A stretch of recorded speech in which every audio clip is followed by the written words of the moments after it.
పట్టభద్రులు ఎమ్మెల్సీలుగా ఆలపాటి రాజాను గెలిపించాలని ఎమ్మెల్సీ పచ్చూరి అశోక్ బాబు విజ్ఞప్తి చేశారు. అవనిగడ్డ గాంధీ క్షేత్రంలో ఎమ్మెల్యే మండలి బుద్ధప్రసాద్ ఆధ్వర్యంలో నియోజకవర్గ పట్టభద్రుల సమావేశం జరిగింది. ఎమ్మెల్యే బుద్ధప్రసాద్ మాట్లాడుతూ ఆలపాటి రాజాను గెలిపించాల్సిన బాధ్యత కూటమి నాయకులతో పాటు ప్రతి ఒక్కరి పట్టభద్రతపై ఉందన్నారు. మాజీ ఎమ్మెల్యే డాక్టర్ ఏఎస్ రామకృష్ణ అభ్యర్థి ఆలపాటి రాజేంద్ర ప్రసాద్ మరియు నియోజకవర్గ టీడీపీ పరిశీలకులు కనపర్తి శ్రీనివాసరావు, నియోజకవర్గ యువ నాయకులు మండలి వెంకట్రామ్ ప్రసంగించారు. మా అన్నగారు అయినటువంటి ఆలపాటి రాజేంద్ర ప్రసాద్ గారిని కూటమి అభ్యర్థిగా చంద్రబాబు నాయుడు గారు, పవన్ కళ్యాణ్ గారు, బీజేపీ కలిసి మంచి నిర్ణయం తీసుకుంది. ఎందుకంటే మరి ఆయనకి తెనాలి నియోజకవర్గంలో అభ్యర్థిత్వం తగ్గనప్పుడు రాష్ట్ర వ్యాప్తంగా కూడా శ్రేణులు చాలా బాధపడినాయి. గుంటూరు జిల్లాలో అయితే ముఖ్యంగా మరో నియోజకవర్గం నుంచి అయినా పోటీ చేస్తారు ఖచ్చితంగా అని చెప్పి అనుకున్నాం. తర్వాత మన కృష్ణా జిల్లాలో కూడా మరో నియోజకవర్గంలో కూడా చివరిదాకా పోటీ చేయబోతా ఉన్నారనేటువంటి చంద్రబాబు నాయుడు గారు ఖరారు చేద్దాం అనుకున్నారు. రాజకీయ సమీకరణల వల్ల మరి టికెట్ ఓటర్ లిస్టులో మీ నెంబర్ ఎంత ఇవన్నీ కూడా త్వరలో మీకు ఎస్ఎంఎస్ ద్వారా వస్తాయి. ఎందుకంటే 31/12/2024 దాకా రెండోసారి ఎన్రోల్మెంట్ చేసిన అవకాశం ఉంది. ఫస్ట్ వీక్ ఆఫ్ జనవరిలో ఫైనల్ లిస్ట్ వస్తుంది. అది రాగానే మీ అందరికి కూడా మీ పోలింగ్ స్టేషన్ ఎక్కడ ఉంది, మీ ఎన్రోల్మెంట్ నెంబర్ ఎంత, ఇవన్నీ కూడా మీకు ఎస్ఎంఎస్లో వస్తాయి. అలాగే ఎన్నికల రోజున అది బహుశా ఫిబ్రవరి ఆఖరు కానీ మార్చి ఫస్ట్ వీక్లో కానీ ఎలక్షన్ జరగబోతుంది. ఇంకా నోటిఫికేషన్ రాలేదు. బస్ ఆ రోజు లోకల్ హాలిడే ఉంటుంది. దీనికి సంబంధించి ఒక యాక్ట్ని కూడా రూపొందించే విధంగా రాష్ట్ర ప్రభుత్వం అడుగులేస్తుంది. మెగా టీచర్స్ మరి 7వ తారీఖు జరిగినటువంటి మెగా టీచర్స్ గ్రాండ్ సక్సెస్ అయ్యింది.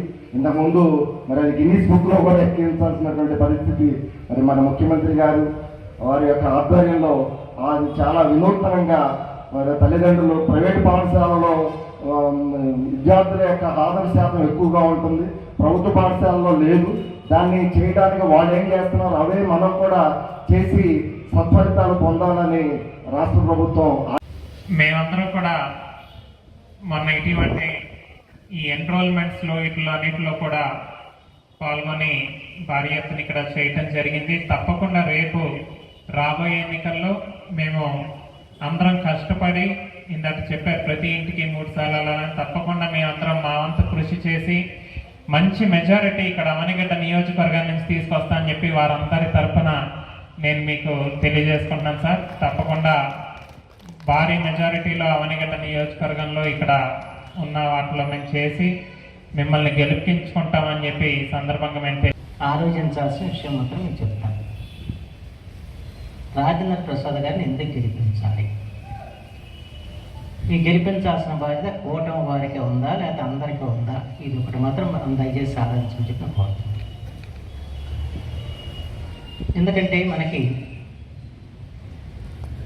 శాసనమండలి అనేది అత్యున్నతమైన సంస్థ. మేమంతా కూడా మీ ద్వారా శాసనసభకు ఎన్నికవుతాం. కానీ శాసనమండలి కేవలం 58 మంది సభ్యులతో కూడిందైనప్పుడు కూడా అది పెద్దల సభగా గుర్తింపబడింది. అలాగే రాజ్యసభ పార్లమెంట్లో లోక్సభ, రాజ్యసభ అత్యున్నతమైంది. మీకు తెలుసో తెలియదు కానీ ప్రోటోకాల్ ప్రకారం శాసనసభ్యుల కంటే కూడా శాసనమండలి సభ్యులకే ప్రాధాన్యత ఉంటుంది.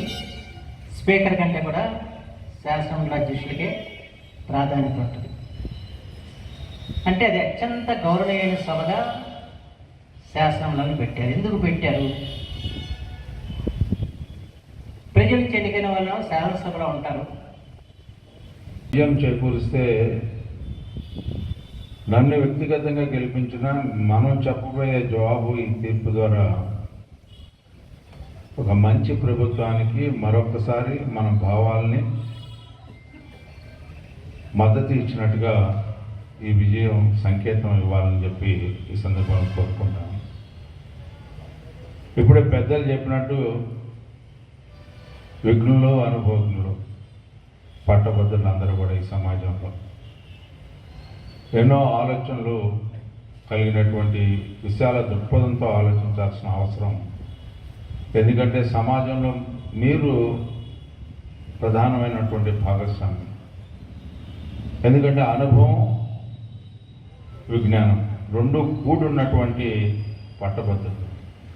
మన మీద ఒక గురుతర బాధ్యత ఉంది. సమాజాన్ని కాపాడుకోవాల్సిన అవసరం, భవిష్యత్తుకి మంచి పునాది వేయాల్సినటువంటి బాధ్యత రాజ్యంతో పాటు